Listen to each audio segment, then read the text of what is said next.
After the pomp and ceremony of yesterday, today Jacob Zuma swapped the company of the Queen for that of Gordon Brown.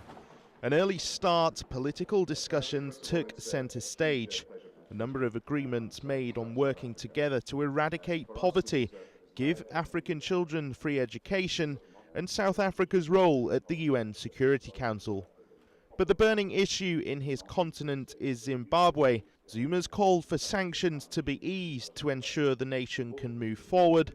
Brown, though, is clear on this. I do emphasise the importance of the work of these commissions in emphasising human rights, the freedom of the press and the reforms of governance. And I think President Zuma understands that we have made progress and he himself is determined, like we are, to continue what progress we can make in the months to come.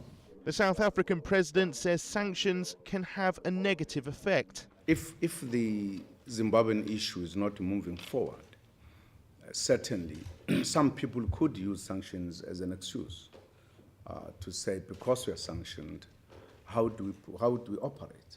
Zimbabweans have said, for an example, within the unity government, some ministers are able to travel all over the world.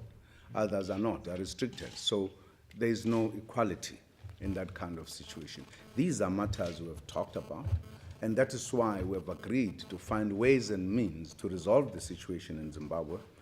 Niceties for the rest of the day, kicking off with meeting footballers who will represent both countries in this year's World Cup.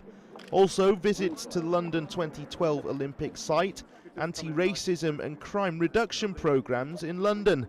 But the ultimate issue of Robert Mugabe's stranglehold of power in Zimbabwe and its detrimental indirect effect via sanctions on his starving population is the big obstacle between these two leaders, and something they need to overcome.